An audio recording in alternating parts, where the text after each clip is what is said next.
কিন্তু মুসলমানদের একজন মনীষী যিনি হচ্ছেন হযরত ওমর, তার লাইফ স্টোরি পড়ে আমি তার জন্য দেওয়ানা হয়ে গেছি। এই ভারতবর্ষ যদি আমার আয়ত্তে আসে হযরত ওমরের আদর্শ প্রতিষ্ঠা করব, হযরত ওমরের আদর্শ প্রতিষ্ঠা করব। ওমরের আদর্শ মানে কার আদর্শ?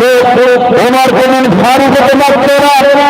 আমার নবীর আদর্শ মানার জন্য হযরত ওমরকে আমার আল্লাহ বিশ্বের দরবারে ফারুক করে দিয়েছে।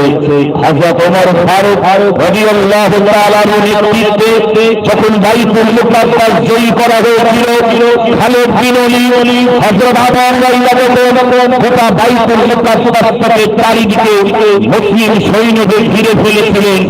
ঠিক সেই সময় মুসলমানদের তরফ থেকে একজন প্রতিনিধিকে খ্রিস্টানদের কাছে, ইহুদিদের কাছে পাঠানো হয়েছিল আর বলা হয়েছিল হযরত ওমরের তরফ থেকে আমরা এসেছি, মুসলমানদের বাইতুল মুকাদ্দাসের চাবিটা মুসলমানদের হাতে দিতে হবে।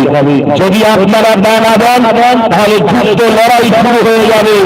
ইহুদিরা গোপনে তদন্ত করলে মুসলমানরা ঠিক বলছে না ভুল বলছে। চারিদিকে বাইতুল মুকাদ্দাসের চারিদিকে গুপ্ত মানুষকে পাঠিয়ে দেওয়া হলো, দিয়ে দেখতে সত্যিকারের মুসলমানরা বাইতুল মুকাদ্দাস ঘুরে নিয়েছে। তখন ইহুদিরা ষড়যন্ত্র করে বলেছিল বাইতুল মুকাদ্দাসের চাবি আমরা দিতে পারি, তবে একটা শর্ত আছে। কি শর্ত? সেই শর্তটা হচ্ছে হযরত ওমর ফারুককে মদিনার জমিন থেকে বাইতুল মুকাদ্দাসে আসতে হবে। হযরত ওমরের হাতে আমরা বাইতুল মুকাদ্দাসের চাবিটা দিয়ে দেব। মদিনা থেকে খবর এসে গেল হযরত ওমর ফারুক মদিনার মসজিদে নববীতে আলোচনা শুরু হলো। সবাই বলল, আমির মুমিনিন আপনি জানেন না ইহুদিরা হচ্ছে সবথেকে নিকৃষ্ট জাতি পৃথিবীতে, এরা আপনাকে শহীদ করতে পারে। যদি আপনি একান্ত চান তাহলে মদিনার জমিন থেকে সবথেকে বড় বড় শক্তিশালী সৈন্য কমান্ডারকে নিয়ে যান। হযরত ওমর আওয়াজ দিয়ে বলেছিলেন, তোমরা কি নবীর কথা ভুলে গেছো? নি'মাল মাওলা ওয়া নি'মান নাসীর। আমার নবী বলেছে যারা আল্লাহ হয়ে গিয়েছে আল্লাহর সাহায্য তাদের সঙ্গে আছে। ওমরের সঙ্গে কাউকে যেতে হবে না।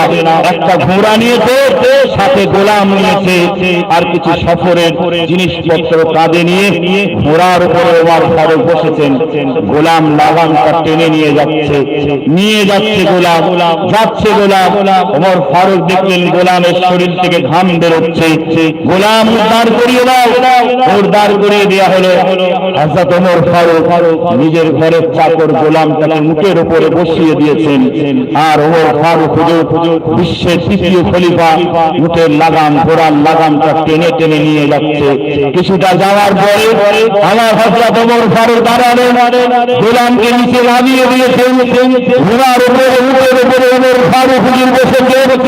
এরকম করে করে মদিনার জমিন থেকে বাইতুল মুকাদ্দাসে যখন পৌঁছেছিল হযরত ওমর ফারুক ঘোড়ার লাগামটা পরে আছে, আর উটের উপরে ঘোড়ার উপরে ওমর ফারুকের বাড়ির গোলামটা বসে আছে।